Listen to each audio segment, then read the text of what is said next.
मित्रों नमस्कार। मैं एस्ट्रोलॉजर वीरेंद्र जोगड़ी आपका अपने यूट्यूब चैनल पर स्वागत करता हूं और आशा करता हूं कि आपका स्नेह मुझे प्राप्त होगा।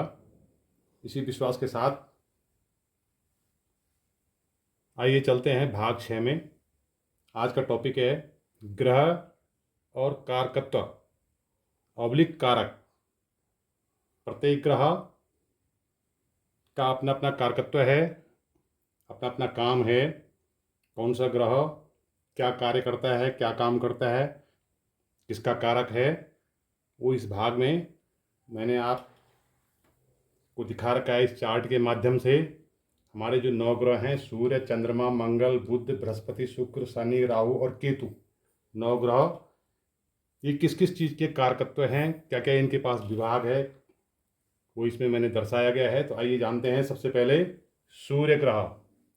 सूर्य ग्रह जो कि ग्रहों का राजा भी कहा जा सकता है, जिसको राजा कहते हैं। इसके पास कौन कौन से विभाग है, सूर्य से हम क्या देखते हैं। सूर्य यदि मजबूत है, बलवान है, तो सूर्य से हम व्यक्ति के व्यक्तित्व, उस व्यक्ति का, उस जातक का व्यक्तित्व कैसा होगा, उसकी पर्सनालिटी कैसे होगी, उसका शरीर कद काठी किस प्रकार होगा, उसका प्रभाव समाज में क्या होगा, घर परिवार में क्या होगा, पिता और रोशनी, आँखों की रोशनी कहीं कमज़ोर न हो, ये भी हम इस सूर्य से ही देखते हैं। अर्थात हम सूर्य को कह सकते हैं कि ये आत्मा का कारक होता है और लाल वस्तुओं का कारक। लाल चीज़ें जितनी भी होगी, ये सूर्य ग्रह इनका कारक होता है। तो हम कह सकते हैं कि सूर्य ग्रह आत्मा का कारक है, जिससे हम व्यक्ति की इन चीज़ों को देखते हैं।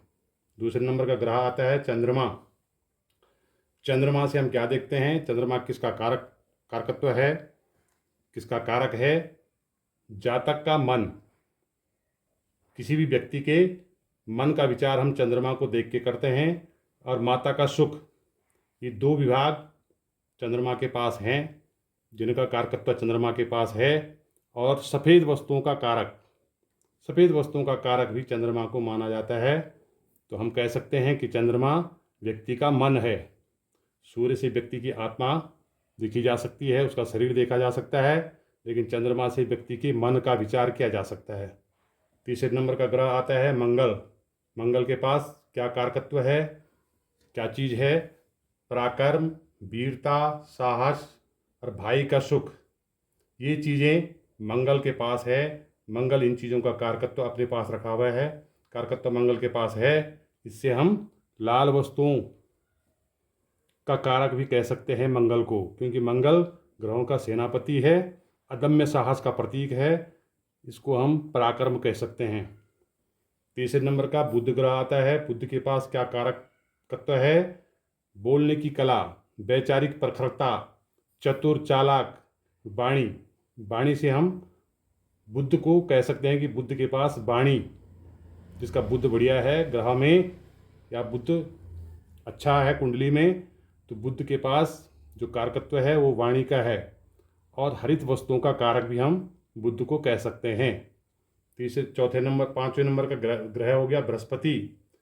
बृहस्पति के पास क्या कारकत्व है, धन का, ज्ञान का, संतान का और सुख का कारक हम बृहस्पति को मानते हैं। बृहस्पति के पास ज्ञान का भंडार है, ज्ञान का प्रतीक हम बृहस्पति को मानते हैं। वैदिक ज्योतिष में बृहस्पति को ज्ञान का कारकत्व दिया गया है। और पीत वस्तुओं का कारक जो पीली चीज़ें होती है, इसका कारकत्व भी बृहस्पति के पास ही है। इसके बाद आगे वाला जो ग्रह आता है शुक्र। शुक्र को हम भौतिक सुख साधन, ये कारकत्व इसके पास रखा, सूर्य ग्रह के पास हैं।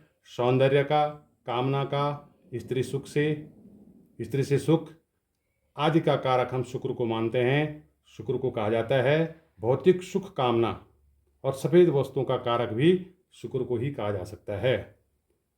इसके बाद शनि को आयु का कारक भी माना जाता है, दुख का भी, संकट का भी, कष्ट का भी और आलस का कारक। इन चीज़ों का कारक शनि ग्रह को मानते हैं, शनि ग्रह को कहा गया है।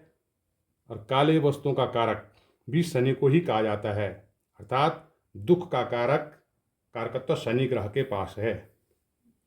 अंत के जो दो ग्रह हैं राहु और केतु झंझट, परेशानी, जोखिम, भ्रम, असमंजस, गुप्त धन, जोखिम, भाग दौड़, झगड़ा, जेल, मानसिक तनाव, मामा पक्ष, पिता पक्ष आदि के कारक और गुप्त शक्ति और तंत्र विद्या, इन सब चीज़ों का कारकत्व राहु और केतु के पास, हम कह सकते हैं कष्ट और संकट और कृष्ण वर्ण का कारक, ये राहु केतु के पास